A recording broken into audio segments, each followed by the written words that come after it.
De Gabriel García Márquez, solo vine a hablar por teléfono.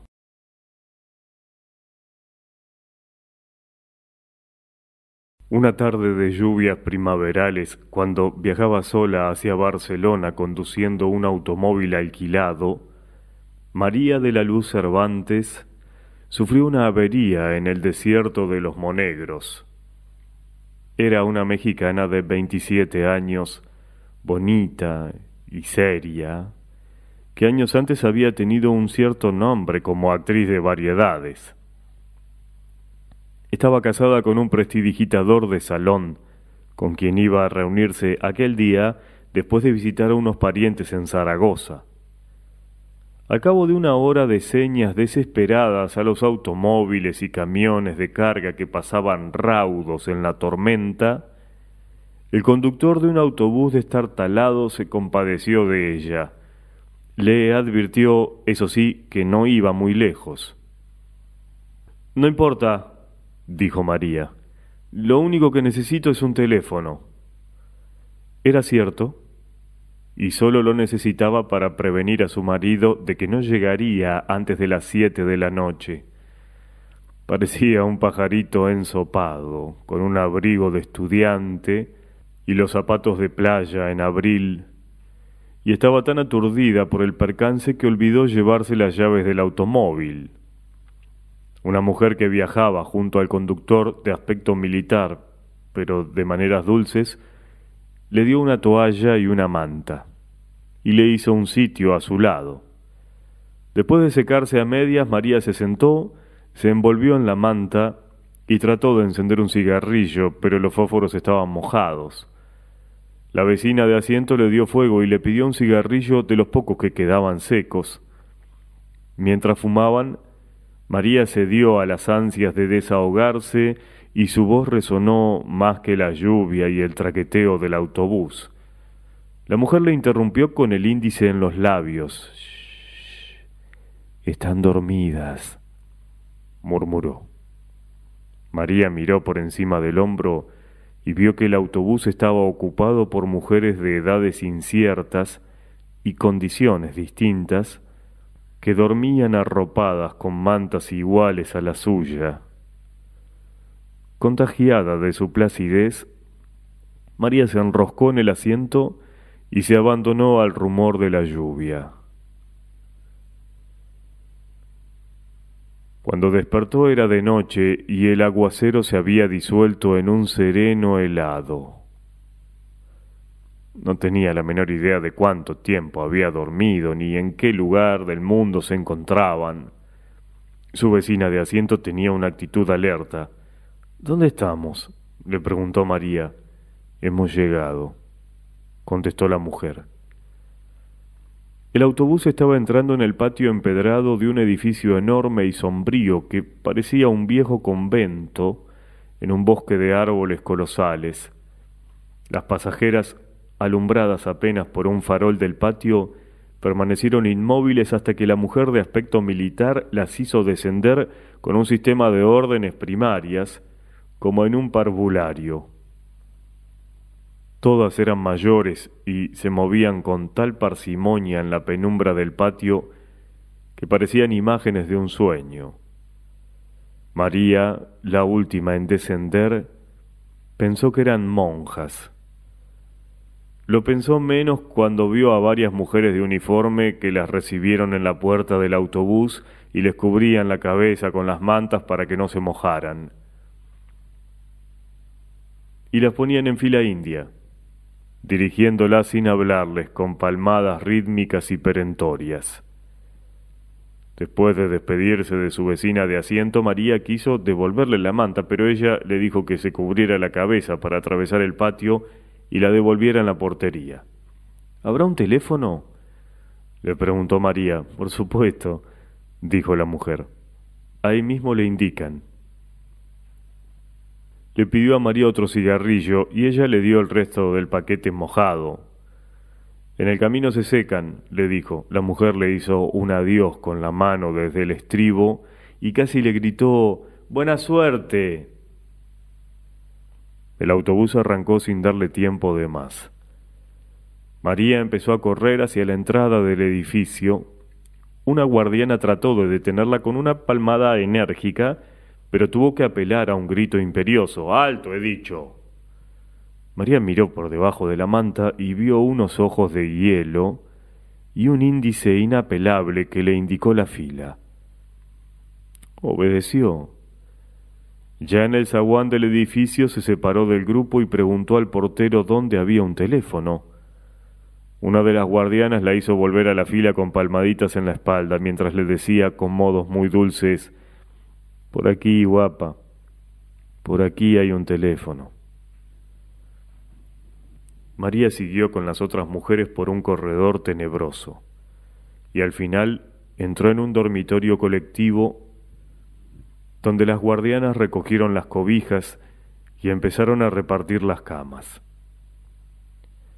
Una mujer distinta, que a María le pareció más humana y de jerarquía más alta, recorrió la fila comparando una lista con los nombres que las recién llegadas tenían escritos en un cartón cosido en el corpiño.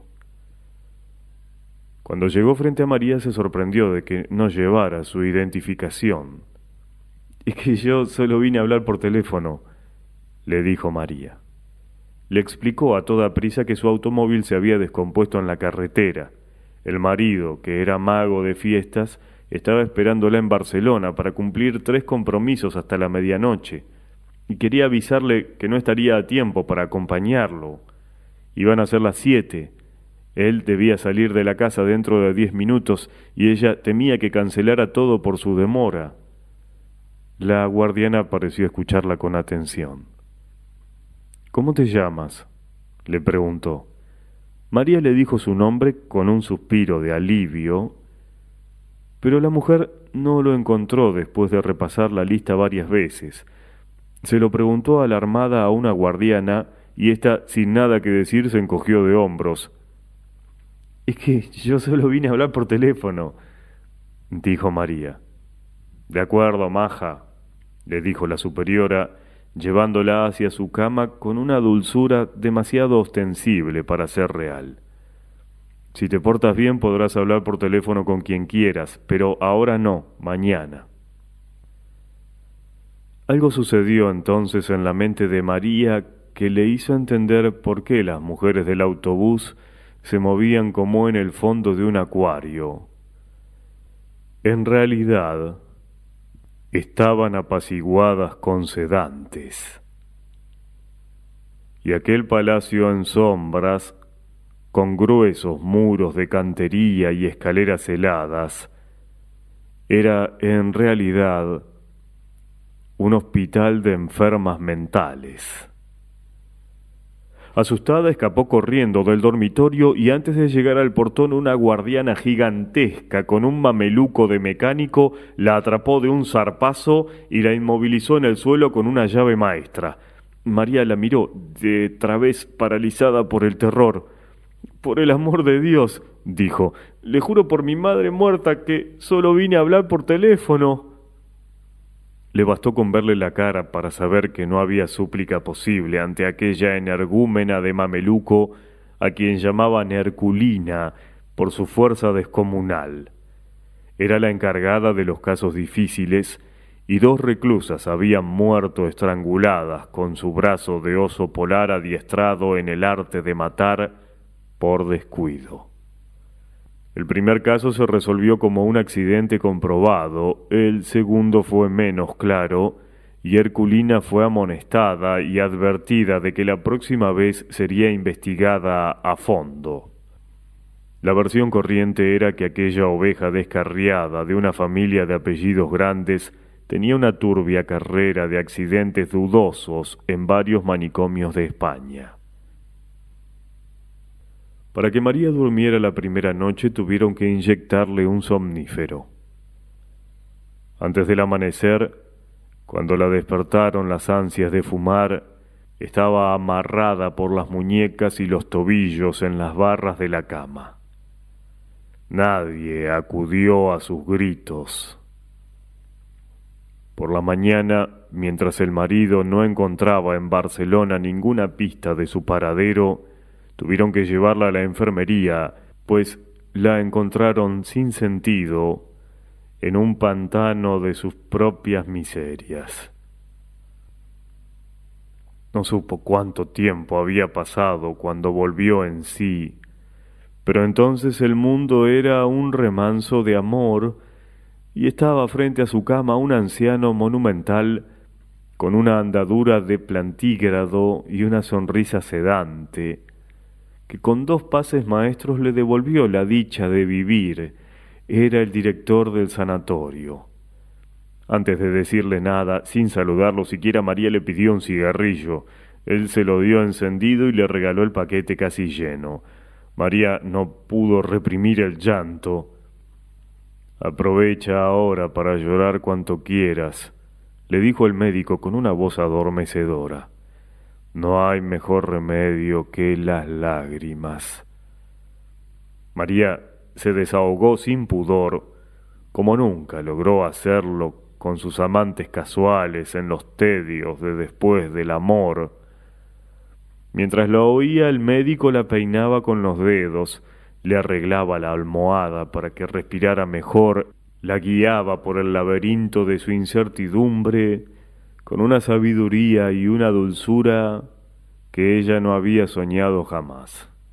Era, por la primera vez en su vida, el prodigio de ser comprendida por un hombre que la escuchaba con toda el alma, sin esperar la recompensa de acostarse con ella. Al cabo de una hora larga, desahogada a fondo, le pidió autorización para hablarle por teléfono a su marido. El médico se incorporó con toda la majestad de su rango. Todavía no, reina, le dijo, dándole en la mejilla la palmadita más tierna que había sentido nunca. Todo se hará a su tiempo. Le hizo desde la puerta una bendición episcopal y desapareció para siempre. Confía en mí, le dijo. Esa misma tarde María fue inscrita en el asilo con un número de serie y con un comentario superficial sobre el enigma de su procedencia y las dudas sobre su identidad. Al margen quedó una calificación escrita de puño y letra del director, agitada. Tal como María lo había previsto, el marido salió de su modesto apartamento del barrio de Horta con media hora de retraso para cumplir los 3 compromisos. Era la primera vez que ella no llegaba a tiempo en casi 2 años de una unión libre bien concertada, y él entendió el retraso por la ferocidad de las lluvias que asolaron la provincia aquel fin de semana. Antes de salir dejó un mensaje clavado en la puerta con el itinerario de la noche. En la primera fiesta, con todos los niños disfrazados de canguro, prescindió del truco estelar de los peces invisibles porque no podía hacerlo sin la ayuda de ella. El segundo compromiso era en casa de una anciana de 93 años, en silla de ruedas, que se preciaba de haber celebrado cada uno de sus últimos 30 cumpleaños con un mago distinto. Él estaba tan contrariado con la demora de María que no pudo concentrarse en las suertes más simples. El tercer compromiso era el de todas las noches en un café concierto de las Ramblas, donde actuó sin inspiración para un grupo de turistas franceses que no pudieron creer lo que veían porque se negaban a creer en la magia. Después de cada representación, llamó por teléfono a su casa y esperó sin ilusiones a que María contestara. En la última ya no pudo reprimir la inquietud de que algo malo había ocurrido. De regreso a casa en la camioneta adaptada para las funciones públicas, vio el esplendor de la primavera en las palmeras del Paseo de Gracia y lo estremeció el pensamiento aciago de cómo podría ser la ciudad sin María. La última esperanza se desvaneció cuando encontró su recado todavía prendido en la puerta. Estaba tan contrariado que se olvidó de darle la comida al gato. Solo ahora que lo escribo, caigo en la cuenta de que nunca supe cómo se llamaba en realidad, porque en Barcelona solo lo conocíamos con su nombre profesional, Saturno el Mago. Era un hombre de carácter raro y con una torpeza social irredimible, pero el tacto y la gracia que le hacían falta le sobraban a María. Ella era quien lo llevaba de la mano en esta comunidad de grandes misterios, donde a nadie se le hubiera ocurrido llamar a nadie por teléfono después de la medianoche para preguntar por su mujer. Saturno lo había hecho de recién venido y no quería recordarlo. Así que esa noche se conformó con llamar a Zaragoza, donde una abuela medio dormida le contestó sin alarma que María había partido después del almuerzo. No durmió más de una hora al amanecer.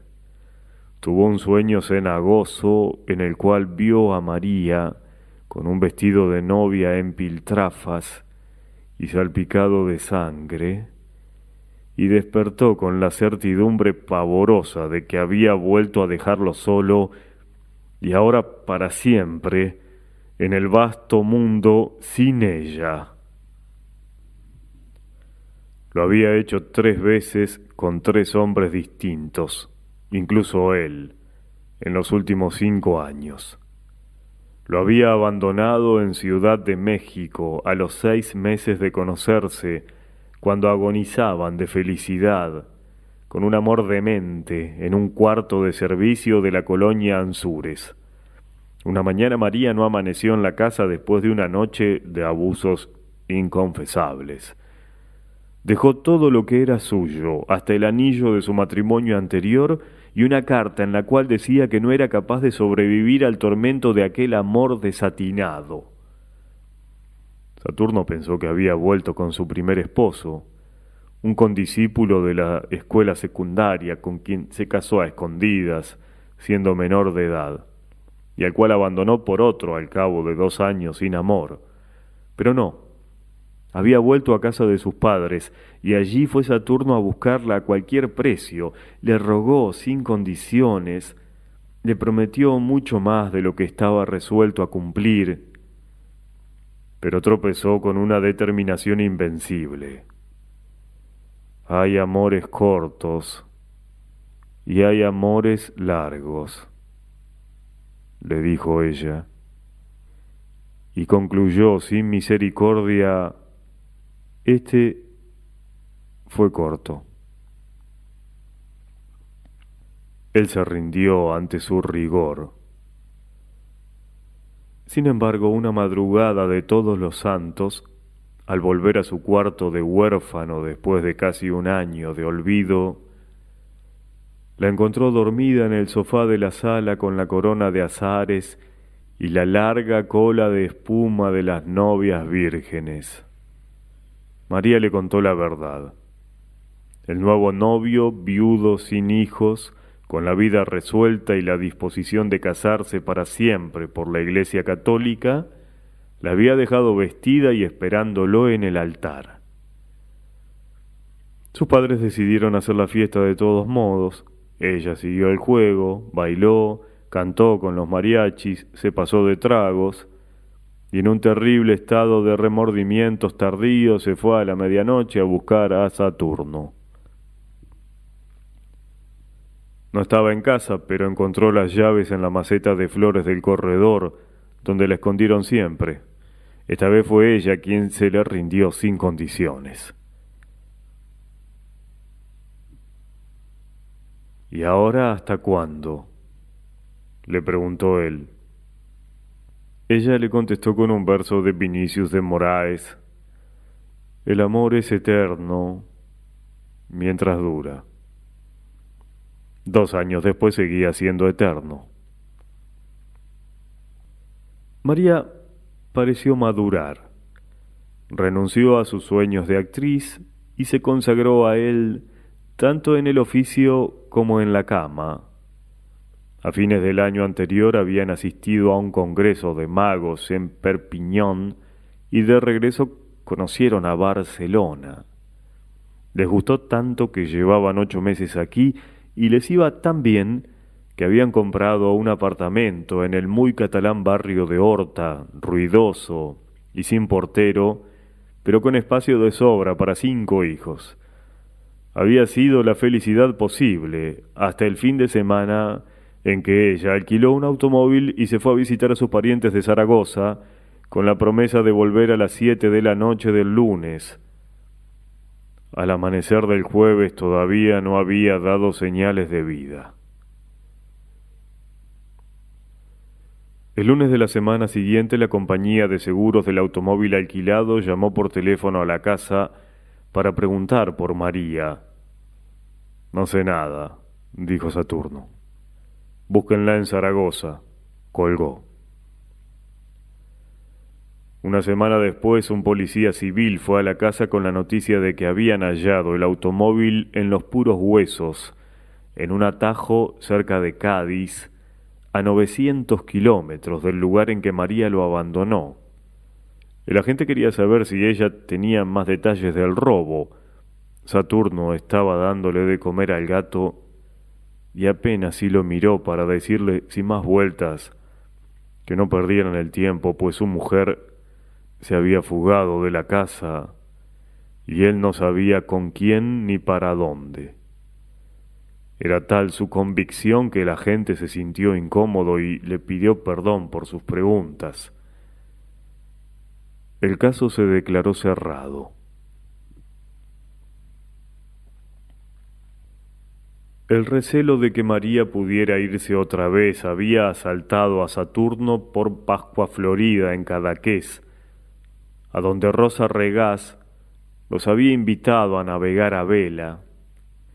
Estábamos en el Marítim, el populoso y sórdido bar de la Gauche Divine, en el crepúsculo del franquismo, alrededor de una de aquellas mesas de hierro, con sillas de hierro, donde solo cabíamos 6 a duras penas y nos sentábamos 20. Después de agotar la segunda cajetilla de cigarrillos de la jornada, María se encontró sin fósforos. Un brazo escuálido, de vellos viriles, con una esclava de bronce romano, se abrió paso entre el tumulto de la mesa y le dio fuego. Ella lo agradeció sin mirar a quién, pero Saturno el mago lo vio. Era un adolescente óseo y lampiño, de una palidez de muerto y una cola de caballo muy negra que le daba a la cintura. Los cristales del bar soportaban apenas la furia de la tramontana de primavera, pero él iba vestido con una especie de pijama callejero de algodón crudo y unas abarcas de labrador. No volvieron a verlo hasta fines del otoño en un hostal de mariscos de la Barceloneta, con el mismo conjunto de zaraza ordinaria y una larga trenza en vez de la cola de caballo. Los saludó a ambos como a viejos amigos, y por el modo como besó a María, y por el modo como ella le correspondió, a Saturno lo fulminó la sospecha de que habían estado viéndose a escondidas. Días después encontró por casualidad un nombre nuevo y un número de teléfono escritos por María en el directorio doméstico. Y la inclemente lucidez de los celos le reveló de quién eran. El prontuario social del intruso acabó de rematarlo. 22 años, hijo único de ricos, decorador de vitrinas de moda, con una fama fácil de bisexual y un prestigio bien fundado como consolador de alquiler de señoras casadas. Pero logró sobreponerse hasta la noche en que María no volvió a casa. Entonces empezó a llamarlo por teléfono todos los días, primero cada 2 o 3 horas, desde las 6 de la mañana hasta la madrugada siguiente, y después cada vez que encontraba un teléfono a la mano. El hecho de que nadie contestara aumentaba su martirio. Al cuarto día le contestó una andaluza que solo iba a hacer la limpieza. El señorito se ha ido, le dijo, con suficiente vaguedad para enloquecerlo. Saturno no resistió la tentación de preguntarle si por casualidad no estaba ahí la señorita María. Aquí no vive ninguna María, le dijo la mujer. El señorito es soltero. Ya lo sé, le dijo él. No vive, pero a veces va o no. La mujer se encabritó. ¿Pero quién coño habla ahí? Saturno colgó. La negativa de la mujer le pareció una confirmación más de lo que ya no era para él una sospecha, sino una certidumbre ardiente. Perdió el control. En los días siguientes llamó por orden alfabético a todos los conocidos de Barcelona. Nadie le dio razón, pero cada llamada le agravó la desdicha, porque sus delirios de celos eran ya célebres entre los trasnochadores impenitentes de la gauche divine, y le contestaban con cualquier broma que lo hiciera sufrir. Solo entonces comprendió hasta qué punto estaba solo en aquella ciudad hermosa, lunática e impenetrable, en la que nunca sería feliz. Por la madrugada, después de darle de comer al gato, se apretó el corazón para no morir y tomó la determinación de olvidar a María.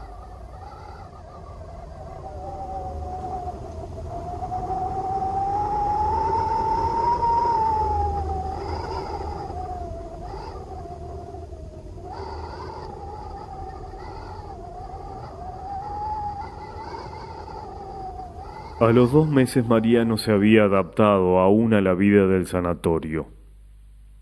Sobrevivía picoteando apenas la pitanza de cárcel en los cubiertos encadenados al mesón de madera bruta y la vista fija en la litografía del general Francisco Franco, que presidía el lúgubre comedor medieval.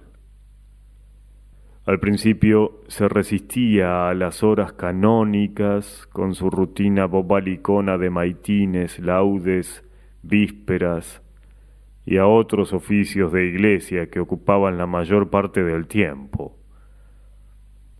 Se negaba a jugar a la pelota en el patio de recreo y a trabajar en el taller de flores artificiales que un grupo de reclusas atendía con una diligencia frenética. Pero a partir de la tercera semana fue incorporándose poco a poco a la vida del claustro. A fin de cuentas, decían los médicos, así empezaban todas, y tarde o temprano terminaban por integrarse a la comunidad. La falta de cigarrillos, resuelta en los primeros días por una guardiana que los vendía a precio de oro, volvió a atormentarla cuando se le agotó el poco dinero que llevaba. Se consoló después con los cigarros de papel periódico que algunas reclusas fabricaban con las colillas recogidas en la basura, pues la obsesión de fumar había llegado a ser tan intensa como la del teléfono. Las pesetas exiguas que se ganó más tarde fabricando flores artificiales le permitieron un alivio efímero. Lo más duro era la soledad de las noches. Muchas reclusas permanecían despiertas en la penumbra, como ella, pero sin atreverse a nada, pues la guardiana nocturna velaba también en el portón cerrado con cadena y candado. Una noche, sin embargo, abrumada por la pesadumbre, María preguntó con voz suficiente para que la oyera su vecina de cama: ¿Dónde estamos?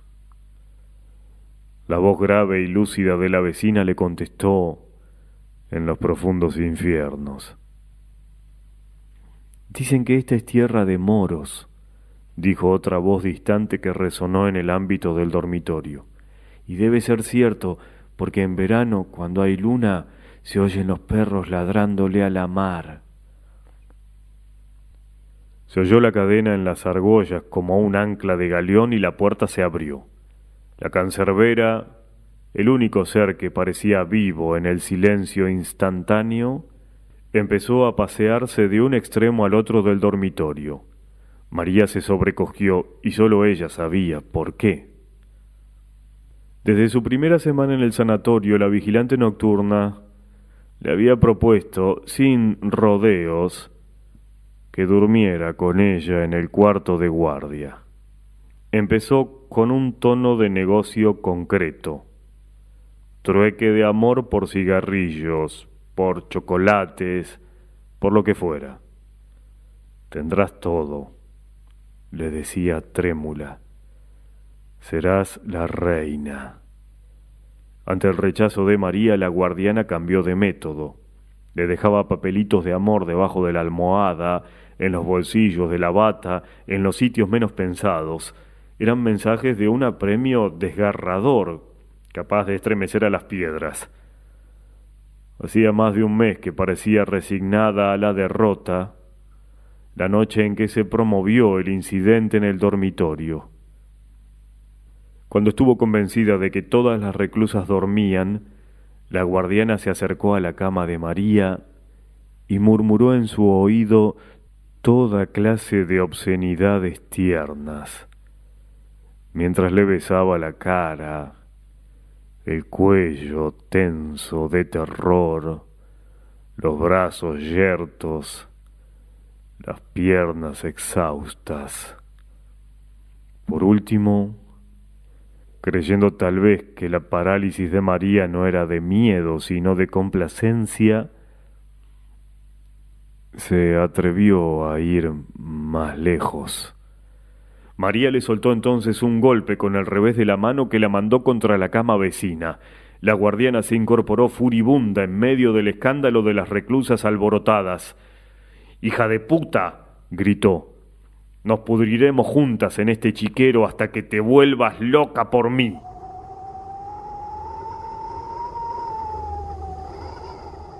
El verano llegó sin anunciarse el primer domingo de junio y hubo que tomar medidas de emergencia, porque las reclusas sofocadas empezaban a quitarse durante la misa los balandranes de estameña. María asistió divertida al espectáculo de las enfermas en pelota que las guardianas correteaban por las naves como gallinas ciegas.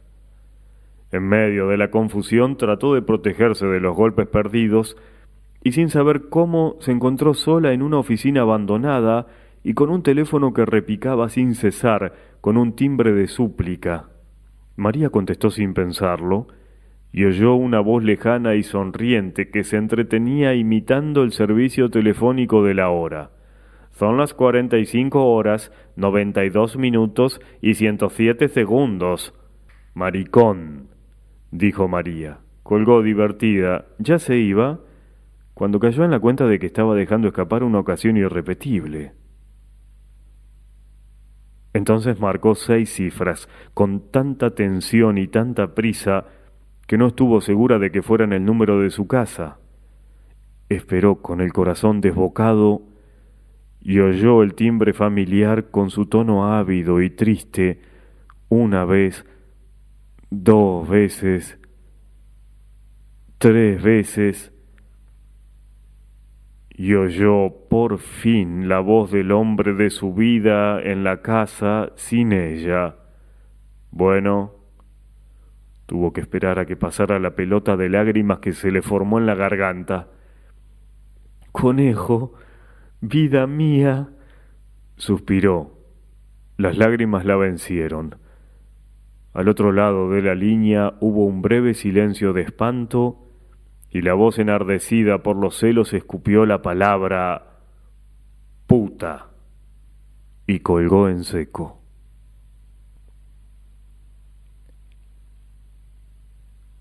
Esa noche, en un ataque frenético, María descolgó en el refectorio la litografía del Generalísimo, la arrojó con todas sus fuerzas contra el vitral del jardín y se derrumbó bañada en sangre. Aún le sobró rabia para enfrentarse a golpes con los guardianes que trataron de someterla sin lograrlo hasta que vio a Herculina plantada en el vano de la puerta con los brazos cruzados mirándola. Se rindió. No obstante, la arrastraron hasta el pabellón de las locas furiosas. La aniquilaron con una manguera de agua helada y le inyectaron trementina en las piernas.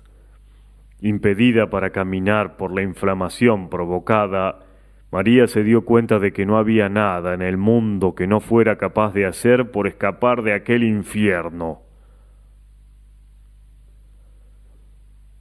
La semana siguiente, ya de regreso al dormitorio común, se levantó en puntillas y tocó en la celda de la guardiana nocturna.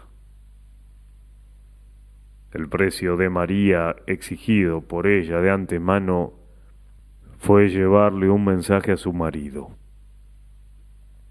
La guardiana aceptó, siempre que el trato se mantuviera en secreto absoluto, y la apuntó con un índice inexorable. Si alguna vez se sabe, te mueres. Así que Saturno el mago fue al sanatorio de Locas el sábado siguiente con la camioneta de circo preparada para celebrar el regreso de María. El director en persona lo recibió en su oficina, tan limpia y ordenada como un barco de guerra, y le hizo un informe afectuoso sobre el estado de la esposa. Nadie sabía de dónde llegó, ni cómo, ni cuándo, pues el primer dato de su ingreso era el registro oficial dictado por él cuando la entrevistó. Una investigación iniciada el mismo día no había concluido en nada.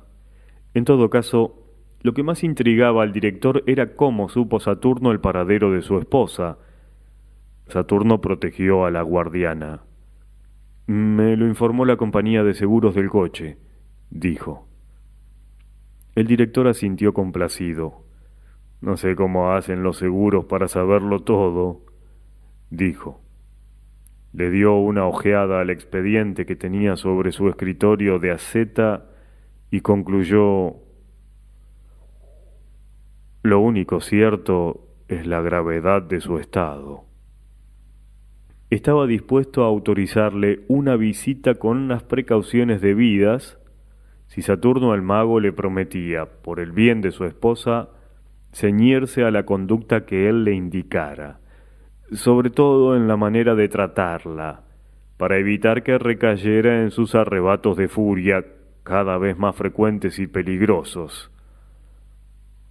Es raro, dijo Saturno. Siempre fue de genio fuerte, pero de mucho dominio. El médico hizo un ademán de sabio. Hay conductas que permanecen latentes durante muchos años y un día estallan, dijo. Con todo, es una suerte que haya caído aquí porque somos especialistas en casos que requieren mano dura. Al final hizo una advertencia sobre la rara obsesión de María por el teléfono. Sígale la corriente, dijo. Tranquilo, doctor, dijo Saturno con un aire alegre. Es mi especialidad. La sala de visitas, mezcla de cárcel y confesionario, era el antiguo locutorio del convento. La entrada de Saturno no fue la explosión de júbilo que ambos hubieran podido esperar. María estaba de pie en el centro del salón junto a una mesita con 2 sillas y un florero sin flores. Era evidente que estaba lista para irse, con su lamentable abrigo color de fresa y unos zapatos sórdidos que le habían dado de caridad. En un rincón casi invisible estaba Herculina, con los brazos cruzados. María no se movió al ver entrar al esposo ni asomó emoción alguna en la cara todavía salpicada por los estragos del vitral. Se dieron un beso de rutina. ¿Cómo te sientes?, le preguntó él. Feliz de que al fin hayas venido, conejo, dijo ella. Esto ha sido la muerte. No tuvieron tiempo de sentarse. Ahogándose en lágrimas, María le contó las miserias del claustro, la barbarie de las guardianas, la comida de perros, las noches interminables sin cerrar los ojos por el terror. Ya no sé cuántos días llevo aquí, o meses o años, pero sé que cada uno ha sido peor que el otro, dijo, y suspiró con el alma. Creo que nunca volveré a ser la misma. Ahora todo eso pasó, dijo él, acariciándole con la yema de los dedos las cicatrices recientes de la cara. Yo seguiré viniendo todos los sábados, y más si el director me lo permite. Ya verás que todo va a salir muy bien. Ella fijó en los ojos de él sus ojos aterrados. Saturno intentó sus artes de salón, le contó en el tono pueril de las grandes mentiras una versión dulcificada de los pronósticos del médico. En síntesis, concluyó, aún te faltan algunos días para estar recuperada por completo. María entendió la verdad.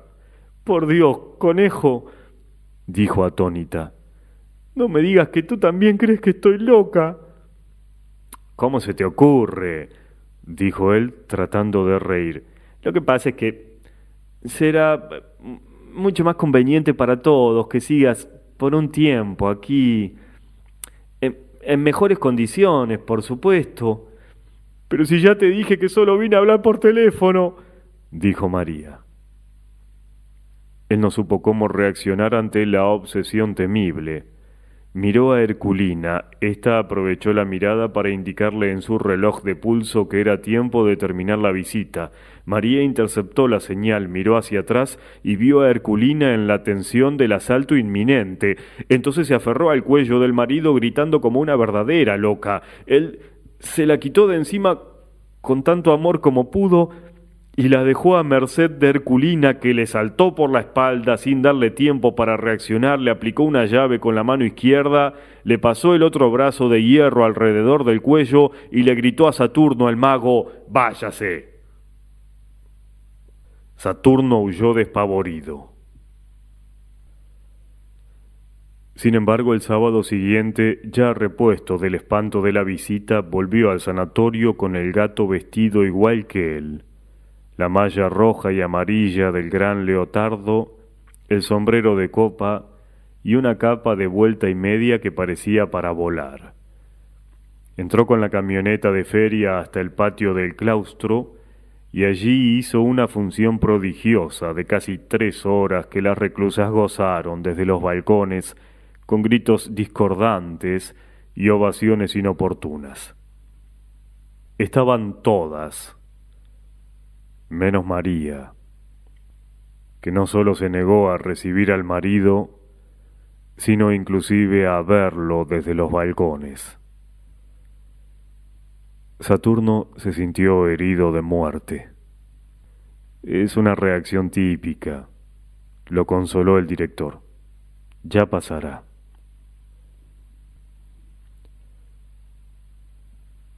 Pero no pasó nunca.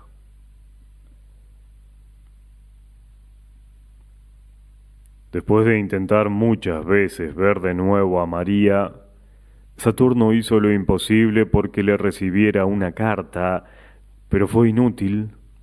4 veces la devolvió cerrada y sin comentarios.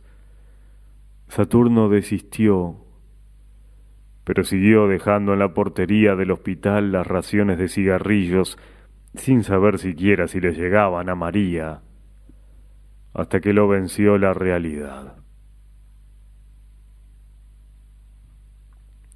Nunca más se supo de él, salvo que volvió a casarse y regresó a su país. Antes de irse de Barcelona le dejó el gato medio muerto de hambre a una noviecita casual, que además se comprometió a seguir llevándole los cigarrillos a María. Pero también ella desapareció. Rosa Regás recordaba haberla visto en el Corte Inglés hace unos 12 años con la cabeza rapada y el balandrán anaranjado de alguna secta oriental y encinta a más no poder.